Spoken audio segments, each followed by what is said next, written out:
Hello and welcome back to another late night talk. My guest again is the historical fantasy author, Shauna Lawless. Hi, Shauna. How are you? Good, I'm good. I'm sorry that I'm like a blur on the screen here, but my good laptop is broken, so I'm smudgy today, We've which had is fine. some tech issues and some cat issues, but we're Yeah. working with what we've got this morning, so that's Yeah. fine. That's fine. So the last time we spoke, I think your debut was about to come out. Yes. It's now out there in the world, and it's been a year or so, and book two is nearly here now. What date Yeah. is book two coming out? The 14th of September. I've got like a staggered date. So it's the 14th of September for the UK and Commonwealth. Mm-hmm. But also you can get it worldwide on ebook on the 14th of September. Okay. And then the audiobook comes out worldwide the week after. Right. And then the hardback book comes out in North America on the 3rd of October. Right. Okay. So Yeah. it's It's staggered staggered. weirdly, yes. But you can get it roughly around that time. So yes, within 2 weeks of this coming out, it will be out. Yes, that's the important thing. Yes. So how's it been this last year for you then, since your debut came out? How's it been for you, really? I'm busy. It's been very busy. I handed in my notice at my day job at Christmas. So I've had it was crazy when I was working and the first book was released. That was a lot, really. Because it was obviously good. That's like a great problem to have, that you're busy. You're busy. Yeah. People are interested and want you to write articles for them and do lovely podcasts with them and things like that. So it's been lots of fun. And really, yeah, fun would be my biggest word to describe the last year. To be a published author was really something I didn't think would happen. It sort of seemed like, Why not? it's just like that's the thing that happens to other people, Right. wouldn't happen to me. And I didn't study English at university, and Me neither. it was just my hobby. And I was very happy for it to be my hobby. So whenever the book got picked up and published, it was a bit of a surreal time. And I almost didn't believe it was happening until the book came out. Until you see it on the shelf in the bookshop, then you're like, okay, now I think it's real. Yeah. So the build up to the launch was I was like quite nervous. So then once the book was released, so that's when the fun started, because now it's real, and now I can believe it, and people are interested, which was lovely, and I was getting lots of lovely feedback. So yeah, it's been fabulous. And then also, once I left my day job, there was a lot more time to write, which was good as well. Yeah, and obviously I know, because by the time book one was out, from experience, you'd have been well into book two and probably made a start on book three as well. So you've Yes. gone from writing for fun and with no deadlines to suddenly having deadlines. Did it change how you write at all? Obviously you've got more time in the day, but the way you write, did it change after the first book came out? Yeah, I think it did a little bit. I think I've said this before about when I started writing like seriously, but still hobby wise, I wrote in the evening once the kids went to bed. It did take a bit of an adjustment to go from nighttime writing to daytime writing. Yep. I think I'm naturally more of a nighttime person. So my body clock had to kind of change a little bit, and I had to kind of get my brain switched on a bit earlier, because I write when the kids are at school. That's my routine now. So that's 9 a.m. to 2 p.m. Right. And so I had to stop myself from faffing, basically, for the first couple of hours, and be like, right, come on, Shauna, sit down and start. Yeah, so that was a bit of an adjustment. But obviously it's much better to have, that 5 hour window as opposed to like an hour in the evening. So I was able to finish the third book now in the trilogy. So that's been like, I definitely would not have got that finished if I was still working. The deadline would have been missed by quite a margin. Yeah, suddenly you've gone from trying to crush as much as you can in an hour to having 5 hours. Yeah. And be like, oh, I could go the shopping, or I can do the hoovering. Like, no, sit and do the writing. Just do the writing, Yes. nothing else. Just Yes. do it. I had to have a word with myself about that. Yeah, come on, sit down, get started. It's like, this is the job now. This isn't the hobby. This is you've left the job. This is the job. It takes a bit of mental adjustment, I think, to kind of well, that's focus. it. Yes, it's the job. This is my job now. It's my career. You know, you have to take it as seriously as I took going into the office and doing that job. You know, you can't faff in the office for 2 hours. You know, you have to you have to get on with what you're being paid to do. So yeah, that took a little bit of adjusting. Yeah, I think that mental shift, but also it can be difficult when you suddenly got more time compared to less time.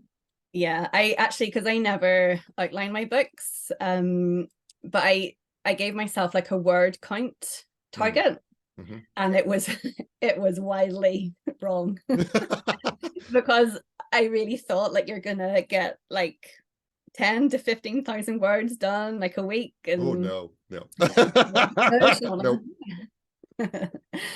So yeah, so because I just assumed with all this extra time it would sort of equates to extra words, but it doesn't, because so much of writing is thinking. Yes. And when you only have an hour in the evening, or even every other evening, there was always lots of thinking time. So when I had that hour, it was, you know, words were flying onto the keyboard. But suddenly when you're writing every day, you finish a scene and then you have to wait, you have to pause and think and process, and so it wasn't 5 hours of just constant writing, you know.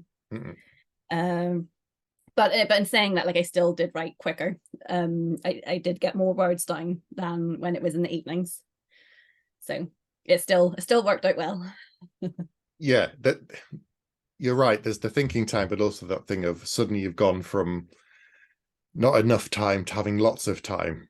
And then you're like, yeah, the extra time doesn't equate to suddenly 5,000 words. I think regimented is good. I think I didn't suddenly jump from 1,000 words a day to 5,000 when I had more time. It doesn't work that way. No, unfortunately not. Otherwise I'd be writing like a book every 2 months. So no, that didn't happen. Yes, and especially if you don't plan your books, you need that extra time to think about it too. That's tricky as well. Yeah. Yes. And then also this is like historical fantasy, so there is research time that you need, which I know you all know that as well from your series. Oh yes. yeah, that can eat up like so much time. I actually just did an essay about Gormla, so it's the historical character in my novel, and it was an article about the real Gormla. So what do we really know about her? And I have highlighted, I mean, pages and pages and pages in my textbooks, and I used one quote. But see, all that highlighting took me days and days to kind of make sure I had everything all lined up, and then you don't really use it. Or you sort of do use it, but you're not, you know, it's a lot of research sometimes for just like one sentence. Yes, it's feeding your interpretation of the character, but it doesn't necessarily come out in information or description on the page. Yes. So days and days can get put to historical research, and that's the thing as well. Like that doesn't, you need to spend that time on it. And actually in my third book, with books 1 and 2, it's not such a documented period of time. Right. But once I get to book 3, it is documented. There's a few sources that document this period of history. So I went from having not the issue, but I suppose the not having a lot of information and having to imagine, or at least doing lots of research to kind of inform how I thought the word was, and then switching over to lots of information now, and how accurate do you want to be, and there's multiple sources, so they differ as to how things happened. So which source you want to follow more tightly, as it were. So that was different again, and that was actually quite time consuming. So again, I was really pleased in hindsight that I had kind of finished my job, and I had those 6 months of just writing and researching to get the novel finished in time.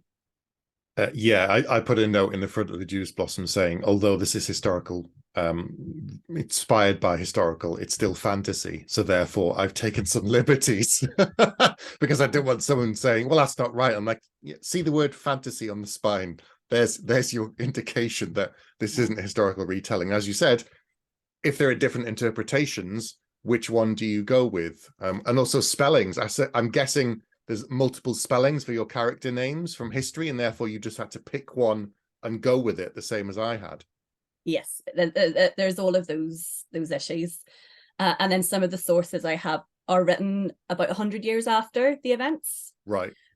One of them is sort of a family propaganda piece, so very, very informative, but very biased. Right. And then another piece also is written after the events, but it's actually from the Viking perspective. So it gives you a different viewpoint, but it gets lots of the details wrong because they don't really know who the people are. So they get like, this is their cousin. It's not their cousin. It was their brother. This is their name, and they're giving the Viking name for a person. But if you translate it into Irish, it could be this person. Oh, right. Okay. You know, so which makes sense. That's perfectly fine, and you can kind of go through all of that. But yeah, it has a sort of different version of events, and then you have kind of a few other sources here and there. So yeah, so all fun. It's part of being a detective, I suppose. And I think even in straightforward historical fiction, there's elements of that. You know, you can't always just follow exactly the sources that you have. Even in books as well, researched as like Hilary Mantel's Thomas Cromwell series, you know, I'm sure she kind of was able to pick and choose what sources she wanted to use more. I'm sure like the letters from the Spanish ambassadors and French ambassadors would have been widely different. Even it's all perception and perspective and bias. So, you know, I kind of console myself with those thoughts whenever I have to choose historical narratives. You're right. So, like, you know, I read The Travels of Marco Polo for research from mine, and, you know, he's enormously racist against certain religions because of where he comes from. So you have to kind of filter it all through that lens of that's why he's saying it that way, and that's why he's interpreting it this way, and then pick something else unless you want your characters to be the same as him. So Yes. yeah, it's but if the retellings or the information that we have comes so far after, it's that question of how reliable is it? So did you have to kind of just make up some stuff and think, based upon what I've read, I think it's more like this, even though what we've got is the retellings are varied? Ooh, yeah, so I mostly went with the Irish version, which was written maybe about 100 years later. They now think it's actually, it was a bit earlier than that, in which case you would have possibly had the person writing it would be able to speak to the people who were there, if that kind of makes sense. But yes, but so I think the events are accurate. It's just having to filter out some of the bias as to who were the good guys and who were the bad guys, you know.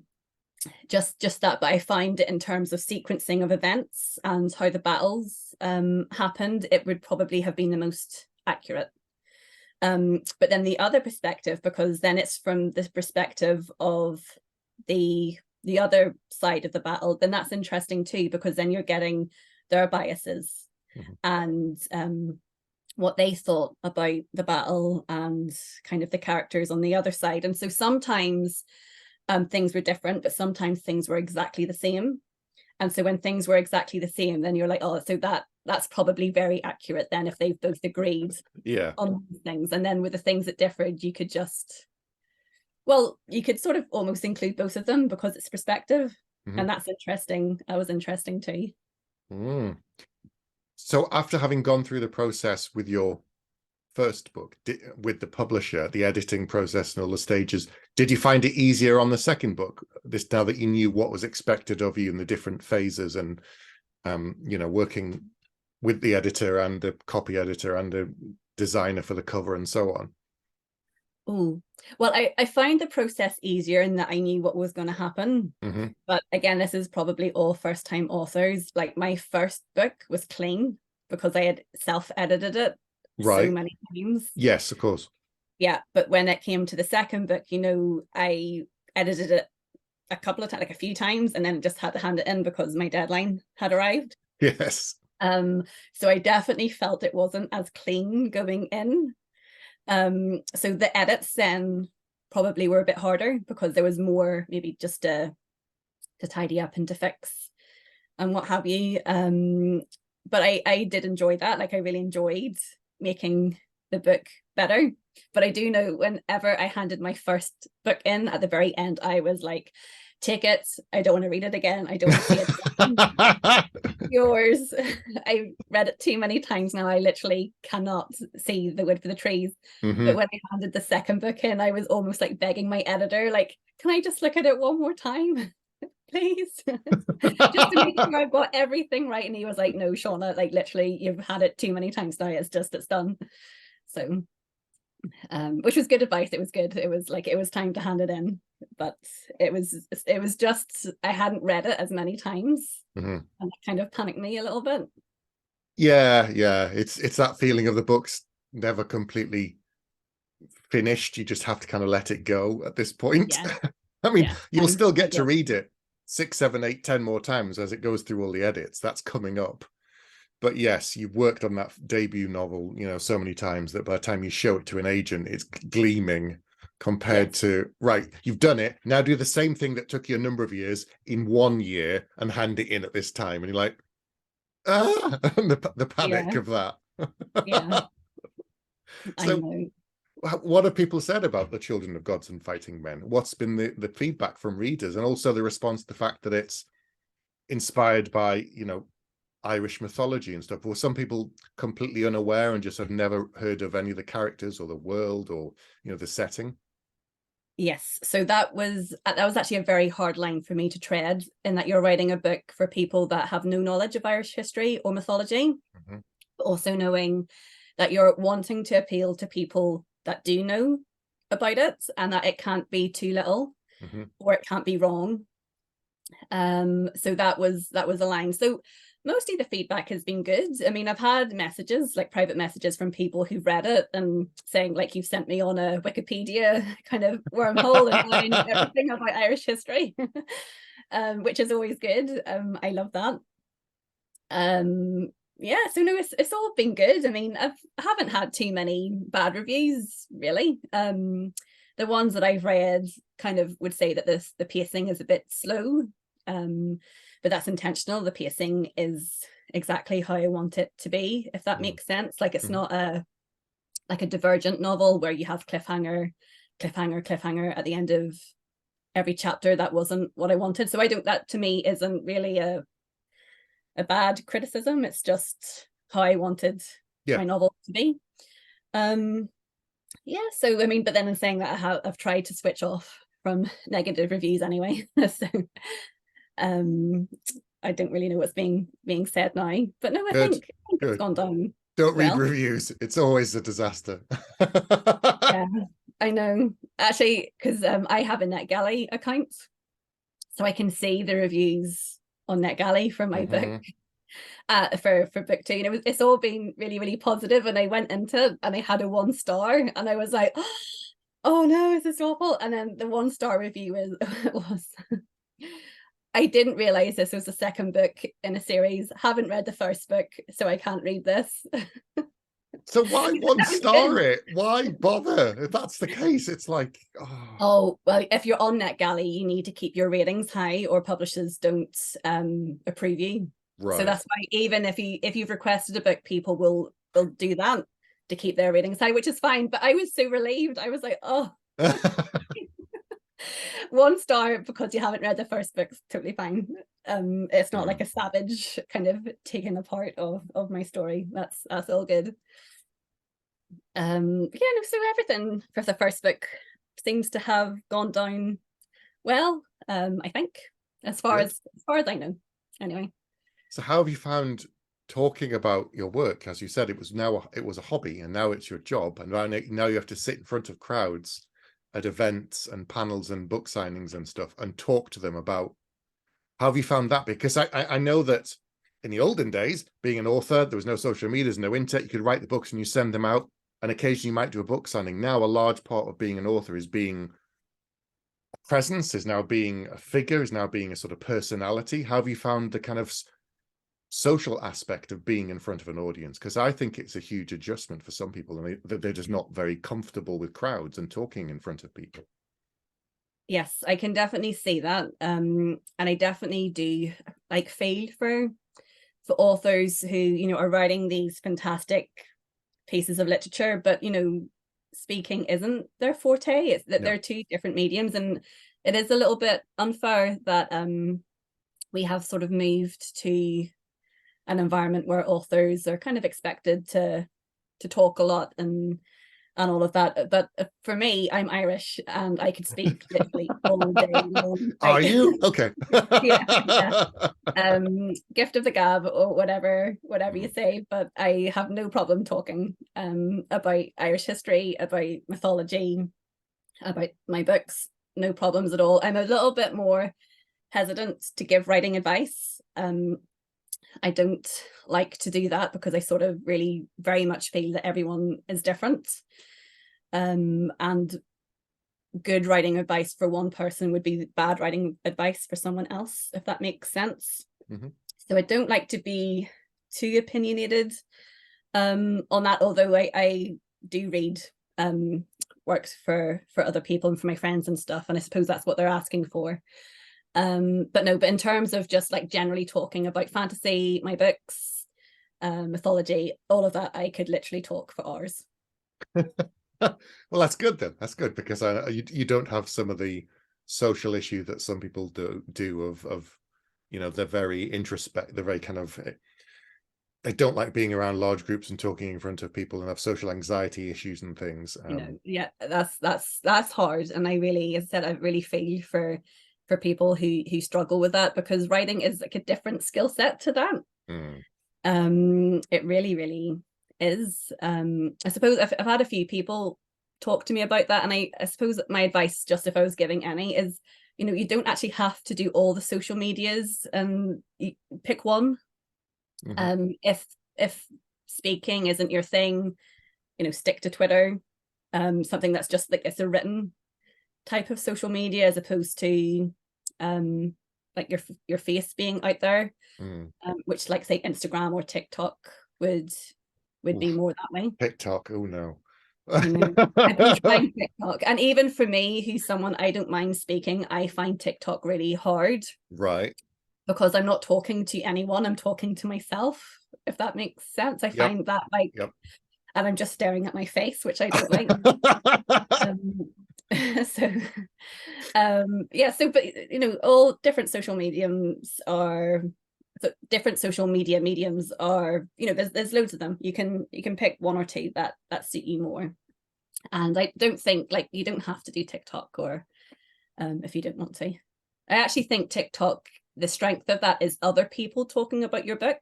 Yeah. It's, you know, it's not actually you, it's other people have to talk about your book on TikTok anyway. Yeah, I'm not on TikTok. I think it would, yeah, it's not for me. It's not a medium for me, and I don't think I'd do well at it. So I'm not going to. I just yeah, I'll stick with kind of Twitter and Instagram. I think that's probably the best, and YouTube, of course, is probably the best thing for me. Yeah, and I think that's fine. I think people get very anxious about feeling that they should be doing more. And there comes, like, there's a limit to what you can do and what you're good at. And I think, kind of, don't worry maybe so much that you're not doing everything, and authors took off in TikTok and you have to do it. Like, you don't have to do it. No. Everyone's path is slightly different, I think, to getting published, whatever that means, because it's totally different now these days. You know, it's not just the traditional publishing route, of course. It's transformed. So book 2 is out in a couple of weeks. You're finished book 3. I suspect that's going through edits now. Well, it's handed in, so I Right. haven't got my structural edits back yet. But I mean, it was handed in last month, so not expecting it maybe till October, November time, which is fine. You're free for a bit. You've got some free time. Well, no, because I also signed a 2 novella deal. Right. Okay. Yeah. So the first one of those was handed in already. But I have the second one to do. So the kids are literally back to school today. And then my oldest son, he's back to school on Monday. So on Monday, I'm starting the novella, the final novella. Okay. Set in the same world as your trilogy. Yes. Right. Okay. Okay. Wow. So how are you finding doing a novella then? Because writing a short stories for me is really difficult. And the last time I did it, it ended up at a 40,000 word novella. So how are you finding the adjustment? Well, as I said, I write kind of really without planning too much, and I just had one idea, and it was really something that happened over the course of like 3 days. Okay. For the novella. So I think having a very short time frame helps with keeping your word count down. Yeah, so I wrote it and it came in at about between 22 and 25,000 words, which is sort of good for like a first draft. So that's actually with the editor as well at the minute. So that actually probably could be beefed up a little bit. I kind of kept it quite lean. But I think maybe I'll add a little bit more to it, because there's some information in the novella that is sort of relevant to book 3. Right. If that makes sense. You don't have to have read the novella, but there's things in it that will enhance, shall we say, book 3. So I want that all to come through really well. Yeah, so the next novella, that is more historical.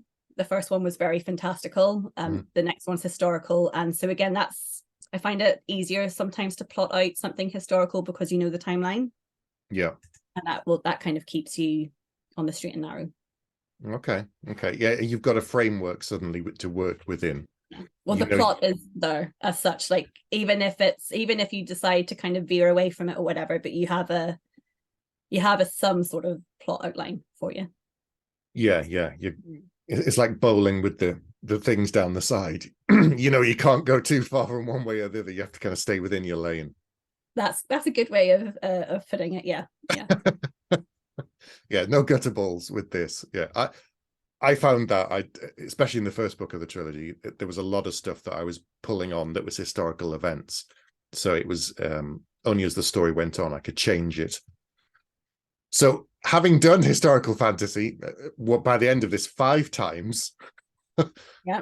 Do you want the freedom of fantasy where there's no limits, or do you like writing with that framework of you can't go without outside of the things? Well, we're pitching at the minute to extend or to have another trilogy set in the world, but I don't know if that will happen or not. You know yourself that sometimes publishers don't want to go for that. So for me, the thing is that when it comes to Irish history and mythology, I know a lot about it. Yeah. Like I don't know many people really that would even know as much as me, if that makes sense. Like I'm sure like throughout the whole of Ireland there's lots of people who know about it, but in my group of friends, like yes. I know about Irish history and mythology. That's my thing. So that's been a bit of a comfort blanket. Because I'm putting something that I have a lot of knowledge about, have spent years reading about, into a novel.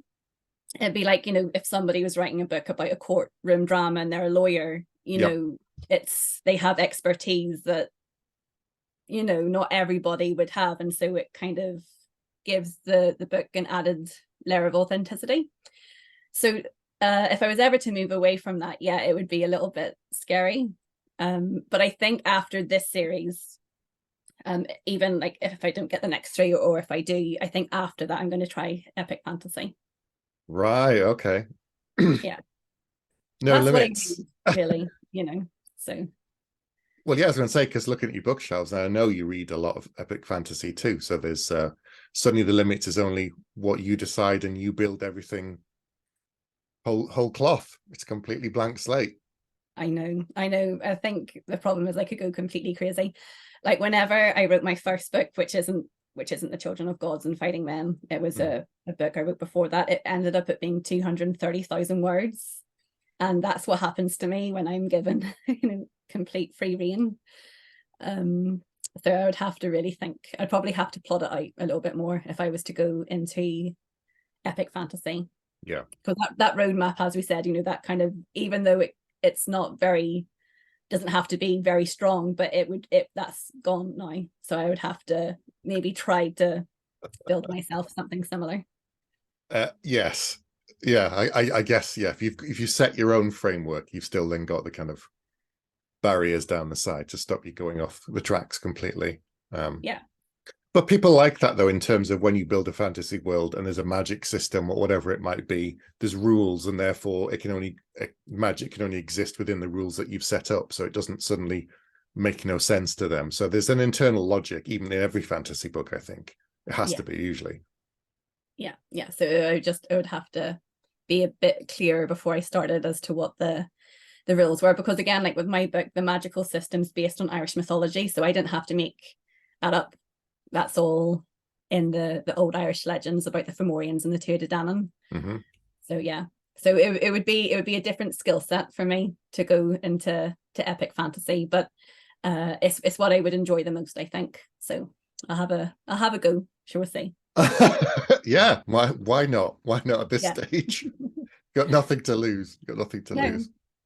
So it's kind of a difficult question, but what can you tell people about book 2 without spoiling it too much about what to expect? Because assuming they've read book 1, it's really hard to talk about that middle book in a trilogy. It's like I know you don't want to spoiler it.